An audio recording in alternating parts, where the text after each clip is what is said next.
Indonesia adalah pemain besar dalam produksi bahan mentah nikel. Namun sebagai produsen produk akhir, seperti baterai mobil listrik, masih sangat jauh. Analis memperkirakan Indonesia tahun ini hanya menyumbang 0,4% kapasitas produksi baterai dunia. Kita harus melihat berapa signifikan sih kapasitas produksi baterai Indonesia. Jadi tanpa adanya demand dari kendaraan listrik, tidak akan terbentuk demand di baterai dan tidak akan terbentuk signifikan baterai supply chain di Indonesia. Dalam sisi produksi, Energy Shift Institute mencatat nikel Indonesia naik 8 kali lipat sejak 2015.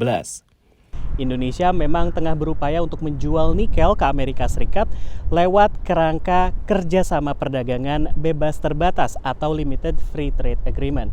Karena Indonesia juga ingin mengambil keuntungan dari insentif pajak mobil listrik yang sekarang tengah berlaku di Amerika Serikat setelah berlakunya Undang-Undang Inflation Reduction Act tahun 2022.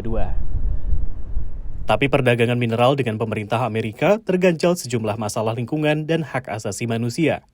Riset mengungkap pembangunan Indonesia Weda Bay Industrial Park di Halmahera, Maluku Utara yang jadi sentra produksi nikel menyebabkan pengundulan hutan seluas 5.331 hektar dan memiliki 12 pembangkit listrik batubara captive. What's happening across the country is we're seeing this massive growth in these new captive coal plants to power nickel smelting operations. It's completely a perverse climate solution to build brand new coal plants to, process minerals for the energy transition. Riset ini juga mengungkap banyaknya pelanggaran hak masyarakat setempat, mulai dari pengambilan lahan sampai intimidasi. Jika perdagangan nikel lewat skema perjanjian dagang bebas terbatas terwujud, perlu aturan mengikat mengenai standar lingkungan dan hak asasi manusia, ujar Krista.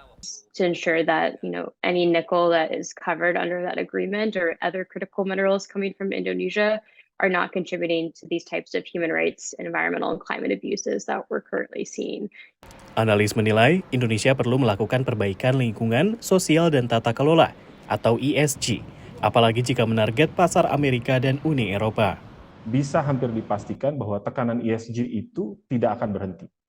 Sehingga kalau Indonesia tidak secara proaktif bergerak lebih dulu atau bergerak mencoba mengikuti pergerakan pasar, kita akan risiko ketinggalan. Pengamat menilai Presiden Joko Widodo mewariskan komitmen dan regulasi perubahan iklim yang cukup kuat, seperti penerapan panduan investasi lestari yang dirilis Badan Koordinasi Penanaman Modal tahun 2022.